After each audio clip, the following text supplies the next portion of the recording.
start recording and share my screen.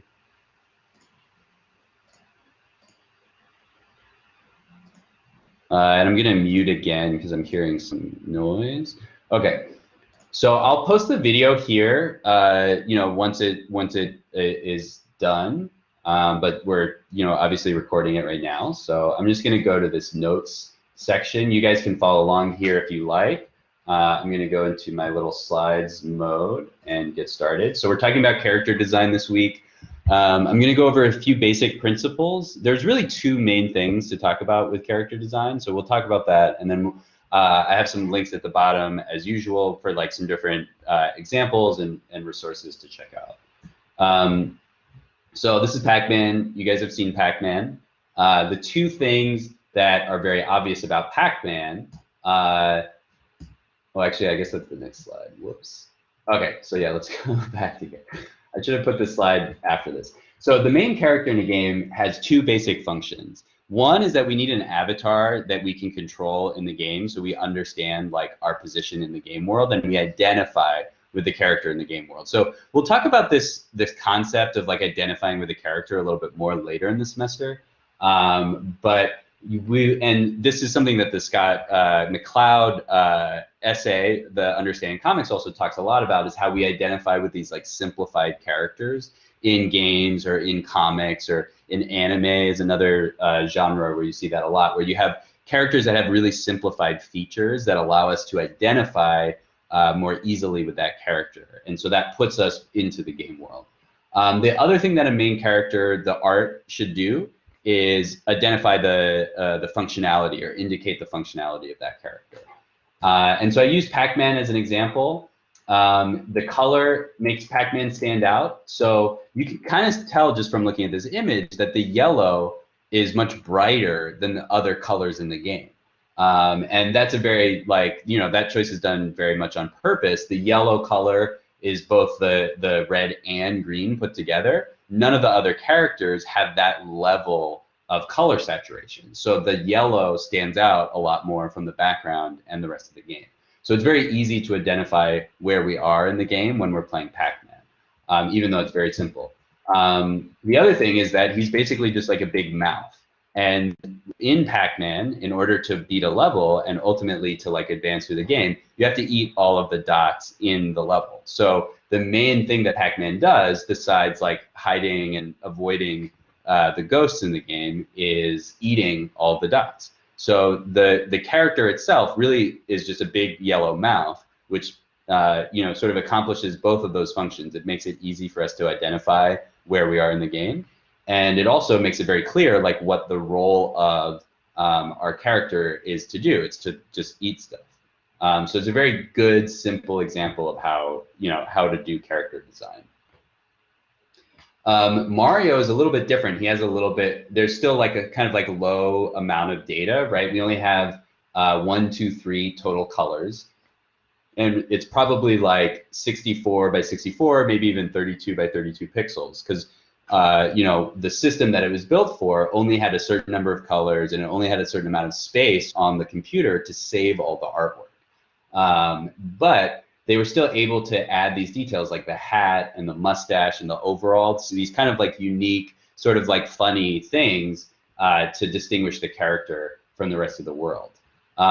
Notice how much Mario stands out as well. He's red, he's bright red, whereas everything else in the game is more natural colors like brown and green and the blue background. So Mario is a little bit different than Pac-Man. He has a little bit more detail. He's a little bit more unique, but his visual traits don't actually tell us anything about the function of the character. And it's kind of interesting given Mario's game world, because in some ways Mario is this like really bizarre combination of different things. Like we have the pipes, we have the mushrooms, the Goombas, you know, we have the princess. Like all of this stuff doesn't really make sense, and that's kind of like what's fun about it, is we have this like really ridiculous combination of elements that make up the game world. And so even Mario's like basic features kind of like resemble or indicate how that game world works. Here's another early game, Space Invaders. This is even earlier than Pac-Man or Mario. They're working with fewer colors, like there's only 2 colors on the screen, white and green. And they're working with like a much smaller, set of art. But they're still able to create these really unique designs with just a few basic elements. They can really easily indicate like different types of aliens. We see let me get my brush out. We have like these aliens up here, then we have this alien, and then we have these aliens. So we have like different types of aliens. We have the basic ship, which indicates its functionality. It just has like this little, thing that shoots lasers. And so just using these like really simple basic gestures, we can indicate both functionality and where we are in the world. So all of these examples are from like earlier game systems. And that's like an interesting thing when talking about how games are developed. In early game systems, we were really limited by the graphic power of the system itself, whether it was a console, early PCs, arcade games. The number of colors that we had and also the physical space or the number of pixels that we had were really limited. And so early game design had to deal with those limitations, which led to really interesting sort of solutions to creating unique characters and unique game designs. So this was actually, that was like a very inspiring thing. So now, fast forward like 20 years, 30 years, we have game systems that can basically, produce any level of fidelity, any level of quality of art that we want to do, whether it's like really complex 3D art or really complex lighting schemes or whatever. But in a lot of games, we still see these kind of like throwback or retro styles to the older games that had more limited graphics. So, for example, Canabalt, which is a game that you guys may have played it before. I don't know. It had kind of like a big moment with mobile gaming early on, but it's not super popular anymore. But it's basically just this like really simple game where all you're doing is you're running across the screen, and if you hit the screen, you jump. And it was sort of the first entry, or at least the first popular entry in the endless runner genre. And it was designed for mobile games because you don't have like the controller and all the buttons and the mouse and the keyboard. And you're probably playing it, sitting on the subway or whatever. So the game is really simple to play, but it's actually really fun, and it has this really great graphic style. And again, you can see the character, he's really small, but notice again, the character is basically the only part of the game that has pure black, like zero color. Everything else in the game is either white or gray or other, shades of gray. And so in this game, the character actually stands out because the character is black, as opposed to Pac-Man, where the background is black and the character stands out by being yellow. So we can see the same principles, but being applied in a different way. Continuing on. So again, we don't have any real limitations on graphic quality, but we still often use retro style as we're creating games. Another example of like a game design that's really simple is Limbo. You guys may have played that game. It's sort of like an art game. It's very like moody. It has a lot of detail. You can see there's like a lot of detail like in the grass, and even just the background, there's like all these different shapes that you can see. There's like different levels. There's a lot of nice detail in this game, but the character is really, really simple. The character is just like a silhouette of a kid with bright white eyes that really stand out from everything else. So this is another good example of game character design where we really using like very simple aspects to make the character easy to identify with, right? It's just like a kid with eyes. Like that kid could look like any one of us could have looked like that kid when we were that age. So it's creating this like simplified sort of like identity with the main character. Blinding of Isaac is another really good example of like a simple character where the graphics, like the design of the character, tells us a lot about what we need to know about the game world. So somebody posted about Isaac, and you guys were talking about it in the chat. It's a really fun game. It's one of my favorite games. And the main character, his weapon is that he like cries basically. And so to have the avatar having these big tears streaming down their face, and it also looks like, the crying emoji that we're all really familiar with at this point from texting and stuff like that. Like, it's really simple game design that tells us about the story of the game and the functionality of the character. So we also, in video games, borrow styles from lots of other sources: cartoons, comics, anime, film, all sorts of different visual references can be incorporated into the game style.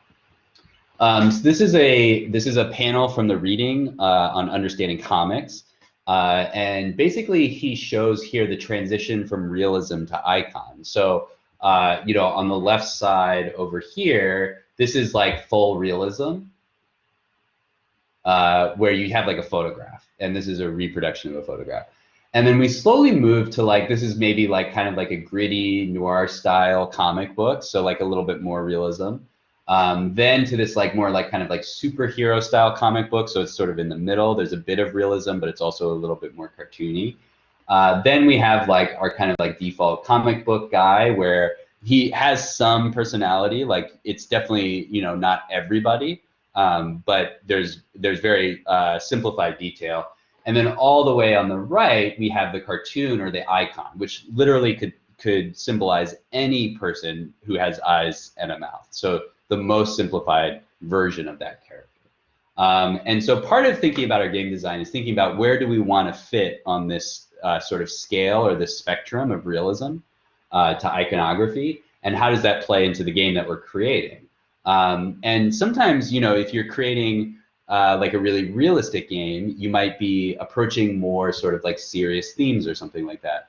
But that's not necessarily true. Binding of Isaac has some very serious themes, talking about the sort of religious allegory that the story is based on, and other things like that are, quite serious themes, but we're still using sort of comic book cartoon imagery. So you might make decisions about the art style based on the sort of mood or theme that you want in your game. But you can also have like contrasting art styles to kind of like bring out different aspects of what you're working on for the game. So that's just a bit from the reading. It's a really awesome book. So hopefully you guys will enjoy getting into that more. This is kind of what I was just saying. This also applies to other visual components like NPCs or other, sort of parts of the game. Something that you'll see, like Limbo is a good example of this, where the main character is very simple, but the other details and the other characters and enemies and obstacles in the game are much more detailed. So that's commonly that's a contrast that you'll see a lot. Anime is like that a lot, where the main character is really simple, but the backgrounds and the other parts of the show might be really detailed and have a lot of attention paid to them. There's a link here to an article, really short article that I think is really awesome about character design by this artist. And the artist made these sort of like simplified version of the Overwatch characters, just kind of for fun. And then they were really popular, so he wrote this little blog about like how he created them. And it's really cool. Like, he starts with these basic shapes. So I mentioned earlier for the assignment that you have to do 3 different versions of your character. So this could be where you start. You could have a circle version, a square version, and a triangle version. He's doing different characters for this, but just as an example, like one way that you can create variation. So here he starts with these basic shapes. And these have to do with the traits of the character. He says round is charismatic, harmless, endearing. So he chooses a character for that, and there are 2 circles. Then box is reliable, uniform, traditional. So he chooses another character that fits those traits, and he starts with like a big box. And then he has triangle, cunning, dynamic, and competent. And so he has another character that fits those traits. And then he makes them a little bit more complicated. So he's combining complex characters with multiple shapes. So like the triangle and the circle, the triangle and the square. So then from the basic shape, he has a silhouette. And then he adds color. And one of the things he talks about is this color rule, the 60-30-10 rule, working with 3 colors, or the 70-30 rule, working with 2 colors. So you have like one main color and then you know, a secondary color, or you have 3 colors. So you start with 60, 30, and then 10. 60% of the character is one color, 30% of the character is the second color, and then 10% of the character is the third color. And so you can see how he's applied those to these different designs. So that's just like a really simple way. That's not the only way to approach character design, but that's a really simple way to start thinking about it.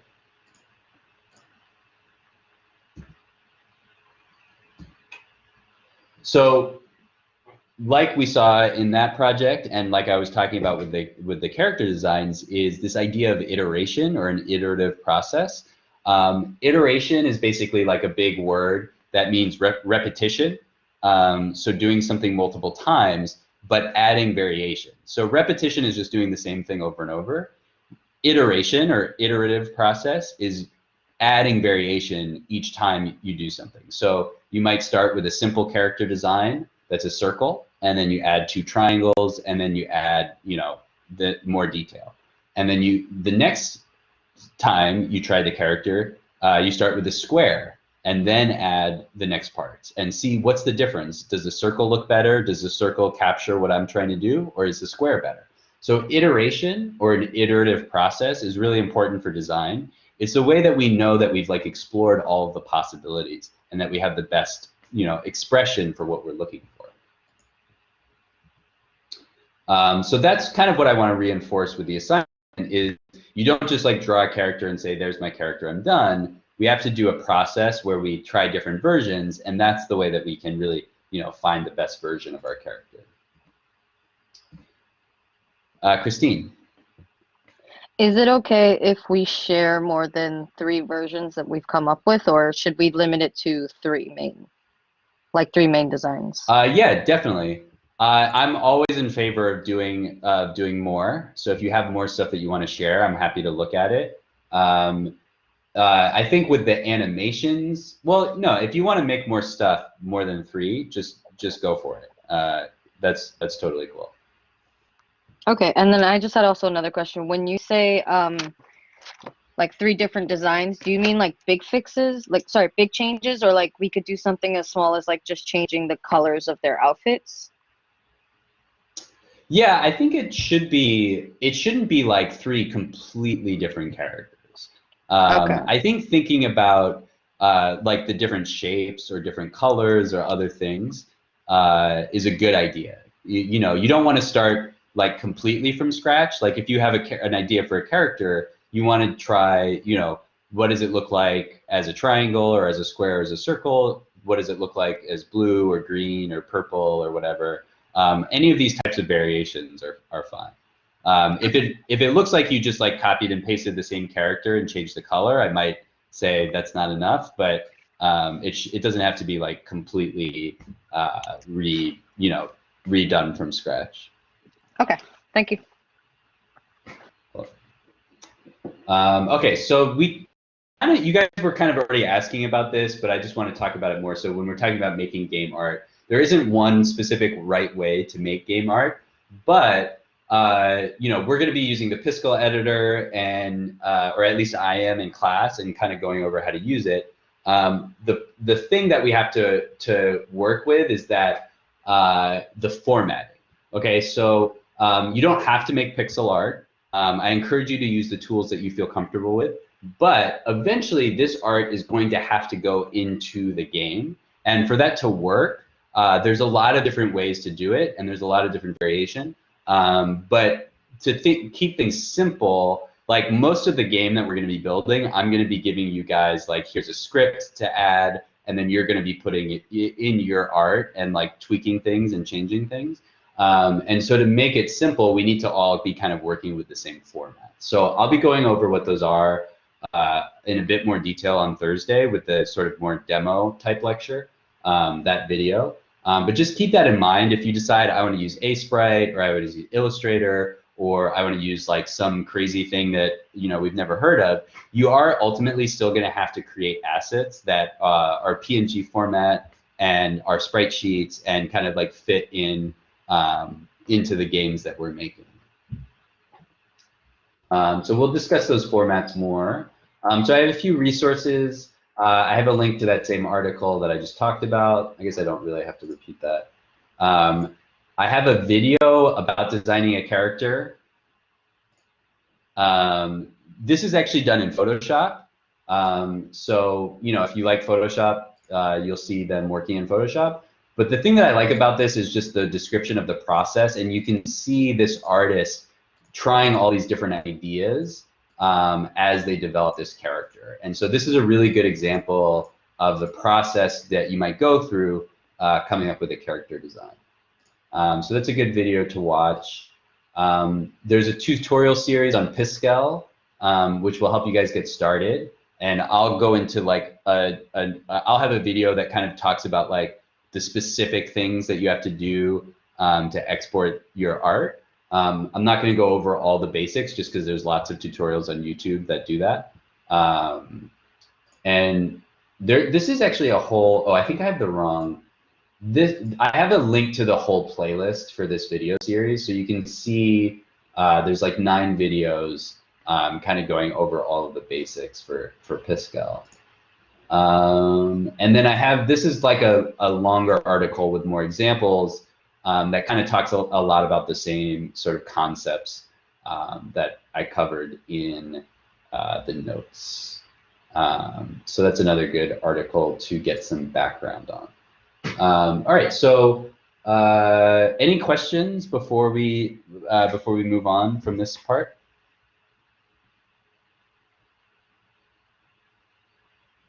Okay, sweet. I'm gonna stop the recording for now.